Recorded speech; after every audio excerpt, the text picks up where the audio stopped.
오늘 성경 말씀은 로마서 12장 1절로 2절 그리고 히브리서 12장 1절로 2절입니다.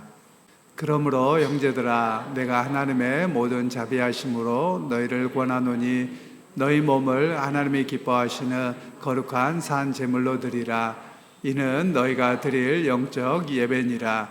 너희는 이 세대를 본받지 말고 오직 하나님을 생각함으로 변화를 받아 하나님의 선하시고 기뻐하시고 온전하신 뜻이 무엇인지 분별하도록 하라.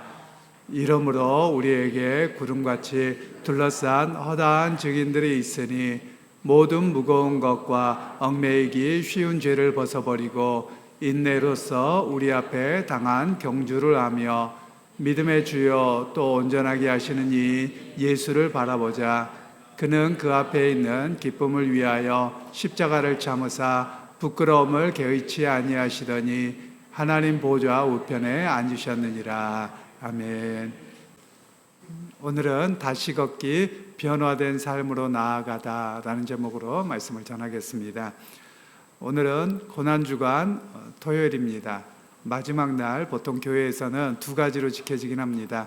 하나는 침묵의 토요일 또는 부활을 준비하는 토요일, 이렇게 교회에서는 지키고 있습니다.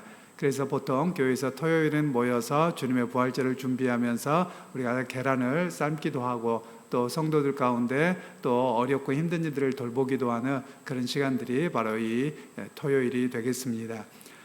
우리는 지난 한 주간 동안에 월드비전에서 저희에게 보내주신 거룩한 멈춤이라는 책자를 통해서 말씀을 묵상하고 또 스스로 자신의 삶을 되새겨보는 그런 시간들을 가졌습니다.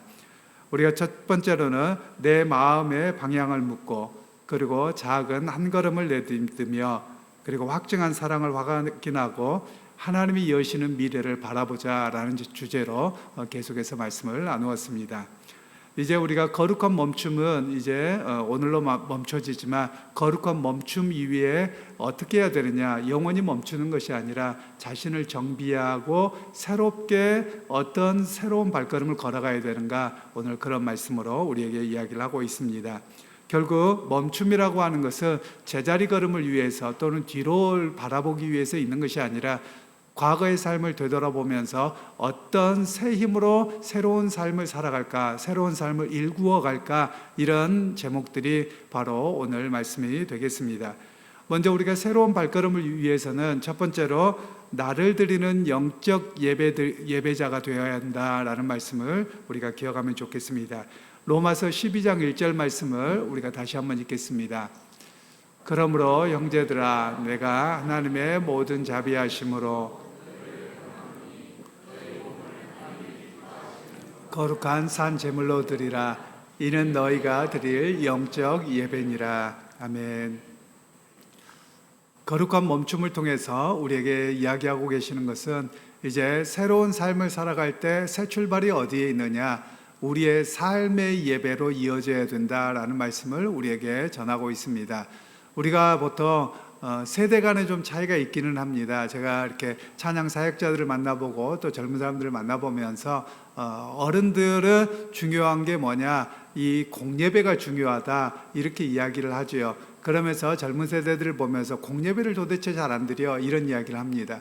그에 반해서 젊은 세대들은 어른들은 공예배는 중요하게 하는데 그냥 형식에만 빠져 있고 마음의 진정성이 없어요. 맨날 이런 이야기를 하는 거예요. 그런데 둘 다 중요합니다. 즉 공예배는 우리의 신앙의 출발점과 다짐이고 그리고 하나님께 모여서 공동체로 예배하는 것이 첫 번째로 중요합니다. 그리고 두 번째로는 그것이 삶으로 이어져야 됩니다. 그래서 삶의 예배가 되어야 된다는 겁니다. 그러면 어떤 삶의 예배냐? 오늘 성경에는 거룩한 산 제물로 드리라 라고 말씀하고 있는데요, 산 제물로 드린다는 말은 구약 성경에서 하나님 앞에 제사를 바쳤던 것으로부터 이야기를 합니다. 그래서 하나님 앞에 제사를 드릴 때는 아무 물건이나 드릴 수 있는 게 아니었습니다. 흠 없는 것 그리고 정결한 것만 드릴 수 있었거든요. 그것처럼 우리의 삶 자체를 하나님께 정결하고 거룩하게 드리는 그런 삶의 예배로 이어져야 된다라는 것을 우리에게 말씀합니다. 그러면 삶의 예배가 무엇이냐? 교회에서 예배뿐만이 아니라 가정에서 설거지하는 일 또는 직장에서 일하는 것, 그리고 직장에서의 업무, 이웃과의 대화, 이 모든 것이 삶의 예배로 이어진다라는 것을 우리에게 말씀합니다. 그러면 삶의 예배가 무엇이냐? 예배 형식은 없어요, 삶에서는. 그러나 내게 주신 하나님의 소명임을 알고 내가 거룩한 하나님의 백성으로서 말하고 행동하고 살아가는 이런 모습을 이야기합니다. 우리는 보통 이렇게 살아가야 되면 세상에서 다 손해봐야 될 것 같습니다. 여러분, 손해봐도 괜찮기는 합니다. 왜냐하면 주님께 받을 보상이 있기 때문에 그렇습니다. 그렇다고 해서 무조건 그냥 내가 억울한 일만 당하고 모든 걸 감내해라, 이런 이야기를 하는 건 아닙니다. 가끔가다 그런 이야기를 하더군요. 제가 운동을 하는데 저도 신앙생활 하지만 목사인 거 다 알고요. 또 다른 분도 신앙생활 잘하는 분이 한 분 계세요. 그런데 갑자기 운동하다가 뭘가 하니까, 아니 예수 믿는 사람이 왜 그렇게 해? 이렇게 이야기를 하더라고요. 그래서 그분이, 아니 운동하는데 예수 믿는 거하고 그거하고 무슨 상관이야? 왜 그렇게 이야기를 해? 이러고 웃으면서 하고 말았습니다. 아마 다른 사람들 같으면 싸웠겠죠. 그런데 그분이 워낙 인격도 되신 분이라서 그렇게 이야기하고 웃고 넘어갔었는데요. 세상은 우리로 하여금 그렇습니다. 세상의 삶의 예배로 이어진다면 내가 말과 행동이 달라지고 거룩함으로 되어지며 세상 사람들 우리에게 매번 그럴 거예요. 왜냐하면 뭘 잘못하면 예수 믿는 사람이 그것도 못해, 또 너무 잘하면 예수 믿는 사람이 왜 자기만을 위해서 그래, 남한테 져줘야지, 이렇게 이야기할 거예요. 그런데 여러분, 이것이 사실은 우리 한국 사회가 가지고 있는 은근하게 좀 문제가 있는 겁니다.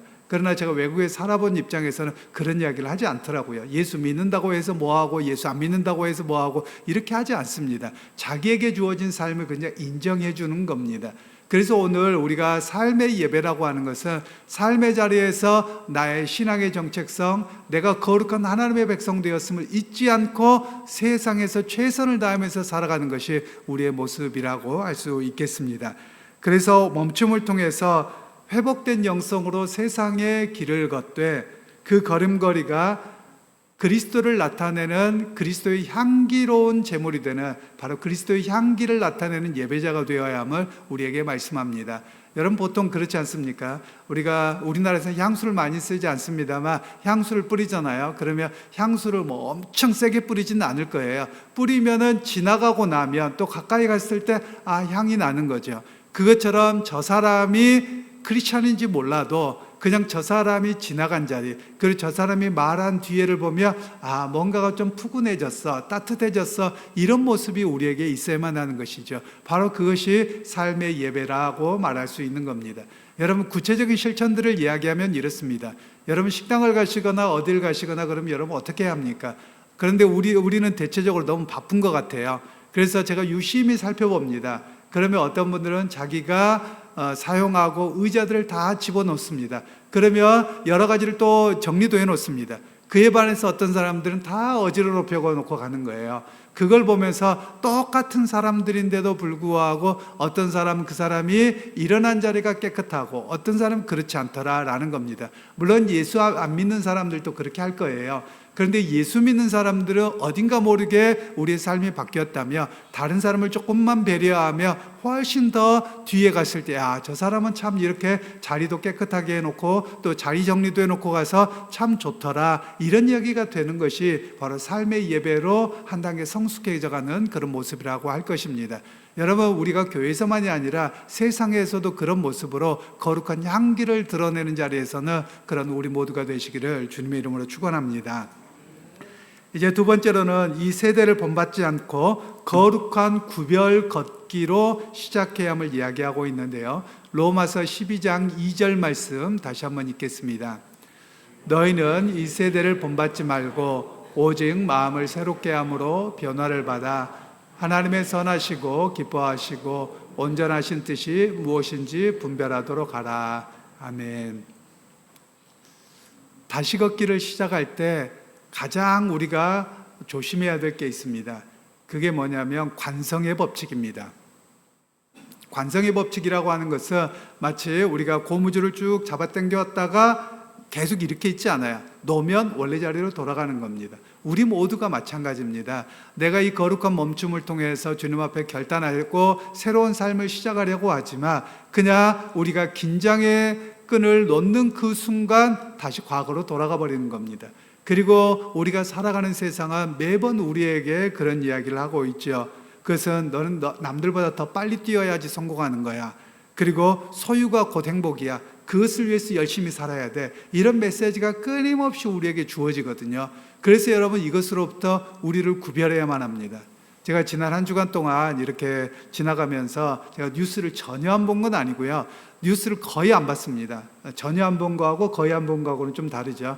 그랬더니 거의 안 봤더니 별로 속상할 일이 없더라고요. 왜냐하면 뉴스 보면서 제 아내도 가끔 하는 이야기가, 아니 뉴스 보면서 왜 이렇게 궁시렁거리고 맨날 속상해서 그래요 이야기를 하더라고요. 아마 많이들 그러실 겁니다. 왜 저렇게 맨날 문제만 생기는가 이렇게 되어졌는데, 제가 그래서 항상 입버릇처럼 했던 게 있습니다. 뉴스가 맨날 나쁜 소식만 전해준다고 제가 이런 이야기를 했거든요. 좀 좋은 소식을 전해주면 좋겠다. 원래 뉴스라는 말이 소식이라는 뜻 아닙니까? 그럼 좋은 소식을 좀 전해줬으면 좋겠는데 맨날 나쁜 거, 사건 사고만 비춰지는 거예요.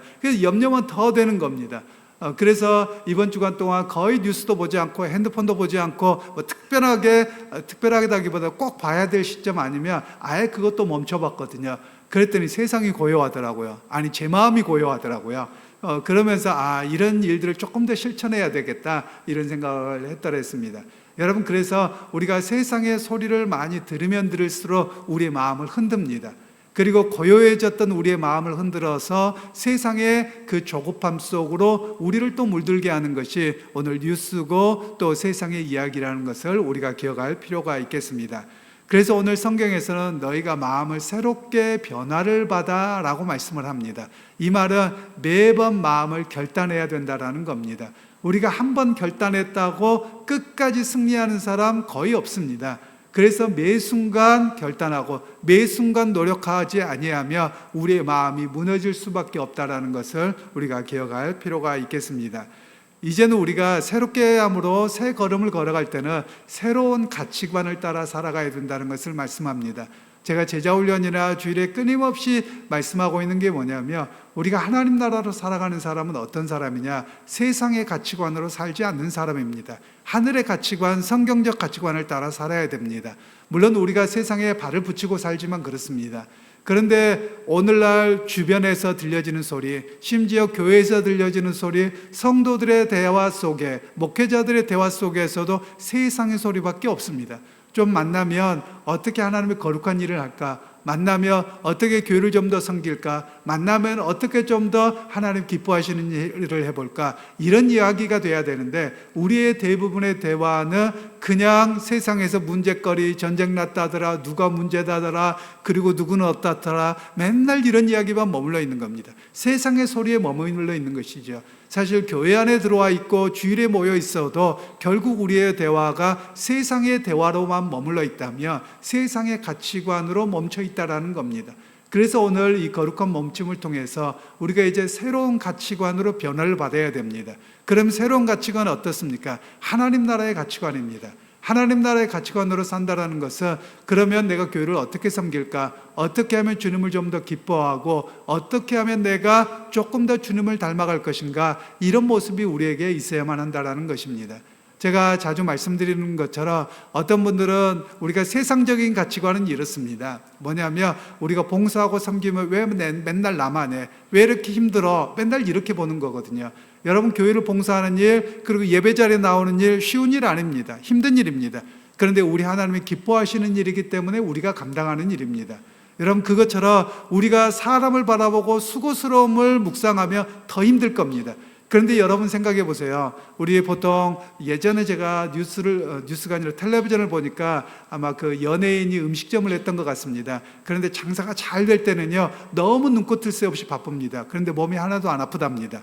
그런데 손님이 없으면 좀 쉴 것 같잖아요. 그럼 더 아프다는 거예요. 이 세상의 이야기도 그렇습니다. 뭔가 마음을, 자세를 어떻게 잡느냐에 따라서 즐거움이 있으며 육신이 피곤하지 않습니다. 그런데 우리가 즐거움을 열심히 가며 여러분 피곤한지 모른다는 거예요. 오늘 우리 교회 안에서 신앙생활도 마찬가지입니다.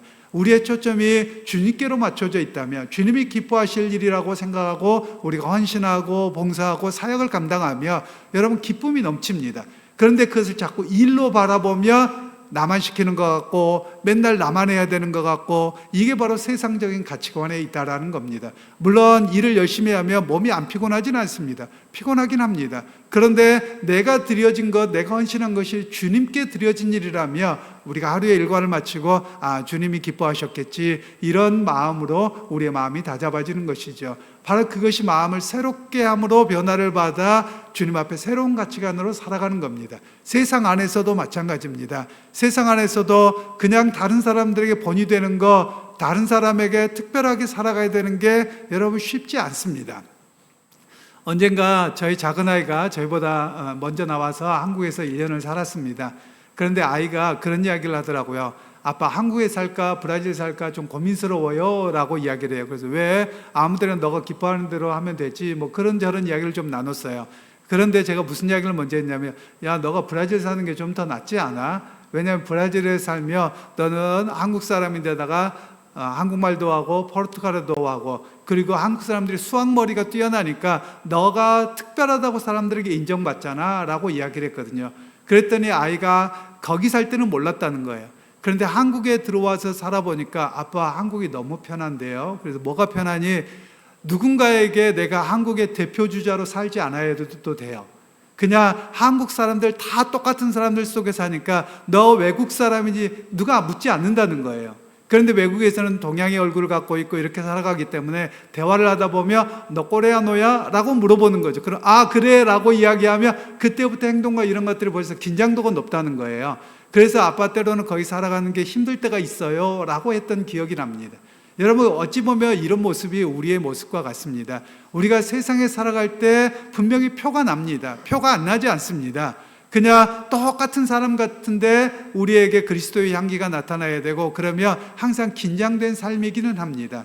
비록 그럼에도 불구하고 우리가 어떤 고백을 해야 되냐면, 내가 주님 앞에 어떤 삶을 살아드릴 것인가에 마음이 있다면 내가 그것을 결코 이렇게 어려워하지 않는 모습이라고 할 수 있을 것입니다. 그러게 여러분, 세상의 삶이 여러분 때로는 어려울 수도 있습니다. 그러나 우리가 끊임없이 한 걸음 한 걸음 나아가야 되는 것은, 내가 교회의 대표주자다, 내가 기독교의 대표주자다. 여러분, 그걸 꼭 기억하실 수 있기를 소원합니다. 여러분, 우리가 대표라고 하는 것은 다른 사람들에게 눈에 분명히 띄어듭니다. 그래서 내가 잘못하지 않았어도 교회가 잘못하잖아요. 누가 잘못했다고 하잖아요. 그럼 다 비난받아요. 요즘 한국교회에 목회자들이나 또 교회에 약간의 문제들이 있는 경우가 뉴스에 나옵니다. 그러면 제가 사람들을 만나거나 또 이럴 때 보면 그냥 들리는 소리가 그래요. 그러니까 한국에 살면 좋은 것도 있는데 나쁜 것도 있다고 말씀드렸잖아요. 안 들어도 될 이야기를 너무 많이 들어요. 외국에 있을 때는 집중해도 들릴까 말까 하는데, 그래서 시끄러워도 소음이 아니에요. 그냥 안 들리니까요. 그런데 한국에서는 내가 집중하지 않아도 다 들립니다. 그러면 사람들의 이야기가 뭐냐면, 누군가가 잘못됐으면 그냥 나를 다 비난하는 것 같습니다. 어느 교회가 문제가 있다면 나를 다 비난하는 것 같고, 목회자가 문제라고 하면 나를 비난한 것 같아요. 그때마다 에이, 불편하다, 힘들다, 이렇게 살아가면 안 되죠. 오히려 그러면 어떻게 해야 됩니까? 그렇다면 나는 저들에게 어떤 목회자 또는 어떤 교회로 인식되어야 되는가, 내가 거룩함으로 저들의 마음과 생각을 바꿔줘야 되겠다, 이런 모습으로 살아가는 것이 그리스도인의 삶의 모습이라고 할 수 있겠습니다. 그러게 여러분, 세상의 삶이 무겁습니까? 여러분, 그것이 고난의 길이기도 합니다. 그것이 또한 십자가의 길이기도 합니다. 우리 주님께서 걸어가셨던 길입니다. 우리가 그렇다면 여러분, 내가 주님의 걸음을 걸어가고 있는 것임을 여러분 기억하시고, 여러분 세상 관점처럼 우리가 거기에 휩쓸리지 아니하고 그리스도의 거룩한 모습으로 날마다 그리스도를 닮아가고 그리스도의 향기를 드러내는 그런 우리의 삶이 되기를 소원합니다.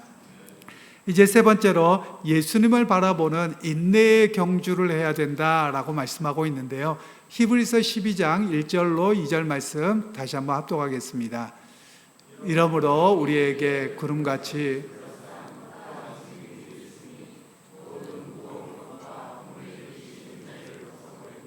인내로서 우리 앞에 당한 경주를 하며 믿음의 주여 또 온전하게 하시는 이인 예수를 바라보자.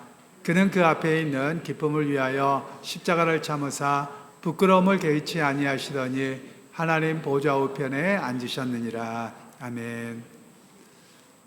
우리가 다시 걷는 이 길은 단거리가 아니라 장거리입니다. 장거리도 이런 장거리가 없어요.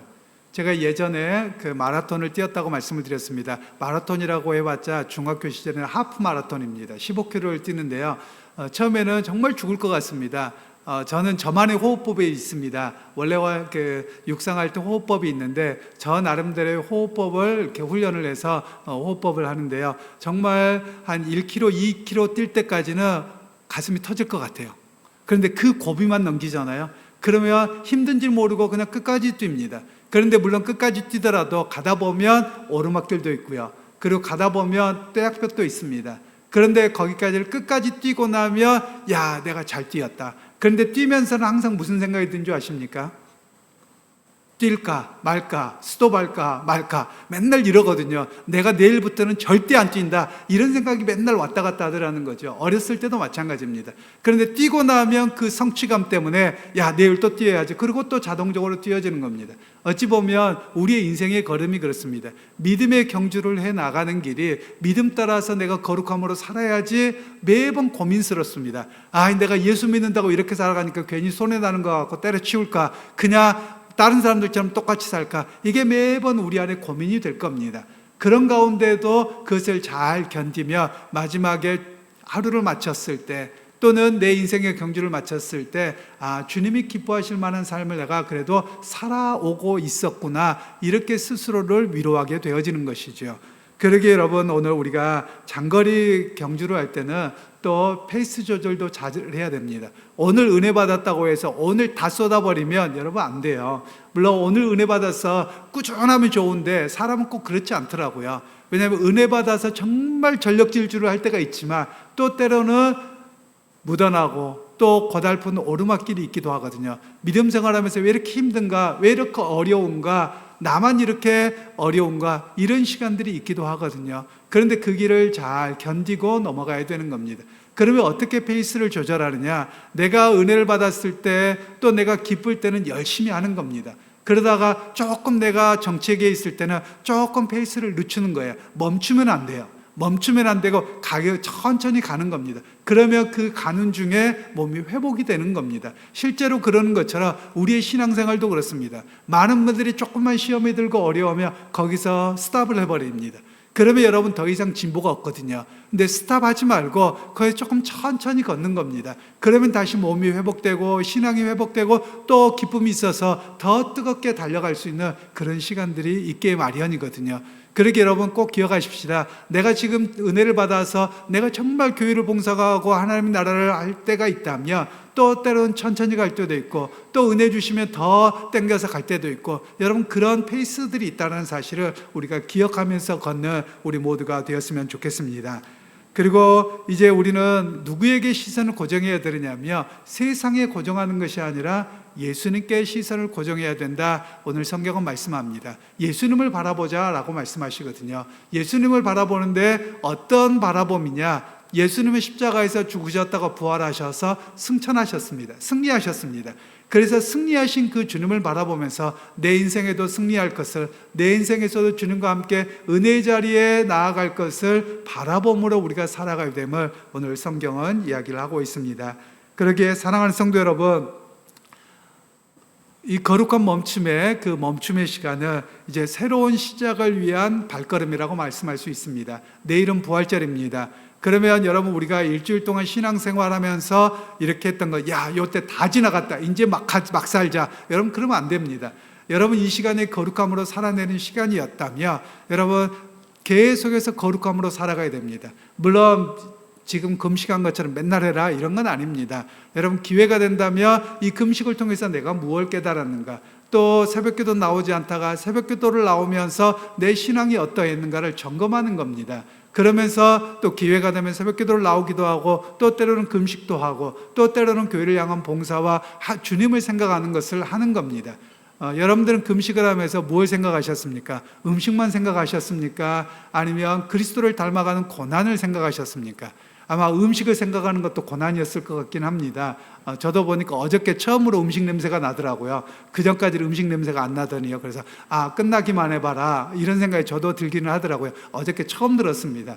여러분, 그런데 우리가 그렇다고 해서 여러분 혹시 금식을 계속 하신 분들은 음식을 막 드시면 안 됩니다. 보호식부터 죽부터 해서 천천히 드셔야지, 그렇지 않으면 탈납니다. 그것처럼 우리의 신앙도 마찬가지입니다. 믿음의 발걸음도 내가 은혜 받았다고 너무 하며 급체할 수가 있어요. 그래서 우리 스스로 은혜 받았지만 내가 넘어지지 않도록, 상처받지 않도록 나를 붙들어 주시고 은혜 베풀어 주시기 원합니다. 이런 고백으로 우리가 섬기는 모습이 되어야만 할 것입니다.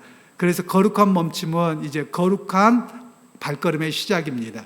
여러분, 이제 부활절을 맞이하면서 내일 부활절을 맞이하고 또 한 주간 살아갈 때 여러분들이 거룩한 새 걸음, 그리스도와 함께하는 걸음을 걸어서 여러분 믿음에 승리할 수 있는 우리 모두가 되시기를 소원하고, 매 순간 신앙이 더욱더 성숙해져가는 아름다움의 자리에 서는 우리 모두가 되기를 주님의 이름으로 축원합니다.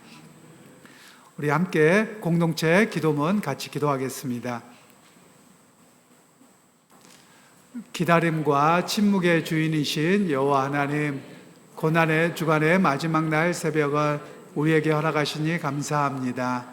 주님께서 무덤 속에서 온전한 멈춤을 지나 부활의 새 생명을 준비하셨듯 우리 또한 지난 한 주간의 거룩한 멈춤을 뒤로하고 이제 변화된 삶을 향해 다시 걷기를 준비하며 주님 앞에 엎드립니다. 주님, 멈춤을 통해 내 삶의 주인이 내가 아님을 깨닫게 하시니 감사합니다. 이제 우리가 다시 걷기 시작할 때 우리의 모든 일상이 하나님이 기뻐하시는 거룩한 산 제물이 되게 하소서. 교회 문을 나서는 순간부터 가정에서의 수고와 일터에서 업무, 이웃과의 대화 하나하나가 하나님께 향기로운 영적 예배가 되게 하소서. 우리의 걸음걸이 자체가 주님의 살아계심을 증거하는 예배자의 삶이 되게 하여 주시옵소서. 주님, 다시 걷는 우리의 발걸음이 예전의 습관과 세상의 질주로 돌아가지 않기를 원합니다.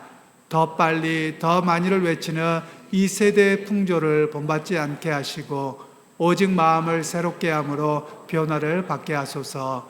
내 욕망의 리듬이 아니라 하나님의 선하시고 기뻐하시고 온전하신 뜻을 따르는 거룩한 구별이 우리 안에 있게 하소서. 세상의 유행이 아닌 하나님의 말씀에 우리의 인생의 속도를 맞추게 하소서. 우리가 다시 시작하는 이 길이 단거리 질주가 아니라 하늘의 소망을 향한 장거리 경주임을 기억합니다. 주님, 우리의 어깨를 무겁게 하는 탐욕의 짐과 얽매이기 쉬운 죄의 습관들을 과감히 벗어버리게 하소서. 인생의 고비마다 지치고 넘어질 때 다시금 거룩한 멈춤을 기억하며 우리를 온전하게 하시는 믿음의 주 예수 그리스도께 시선을 고정하게 하소서. 부활의 기쁨을 위하여 십자가를 참으신 주님을 본받아 우리도 끝까지 완주하는 믿음의 경주자가 되게 하소서. 무덤의 침묵을 뚫고 생명의 태동을 준비하신 주님, 이제 우리의 거룩한 멈춤이 세상을 변화시키는 거룩한 움직임으로 이어지게 하소서. 오늘 고요한 기다림 속에 영적인 신발끈을 단단히 묶고 내일 아침 선포될 부활의 영광을 향해 힘차게 일어서는 모든 성도들이 되게 하소서. 우리의 삶의 영원한 길과 진리와 생명이 되시는 예수 그리스도의 이름으로 기도합니다. 아멘.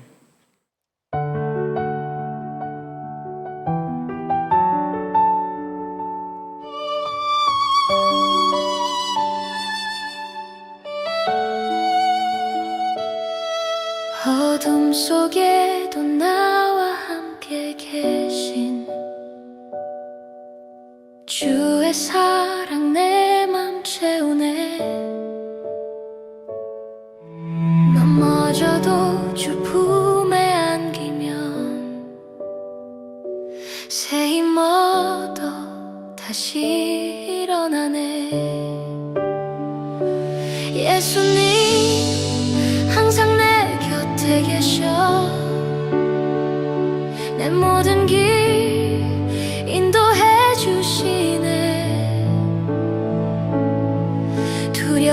속에 살아갈 때도 주님의 손길 나를 감싸네.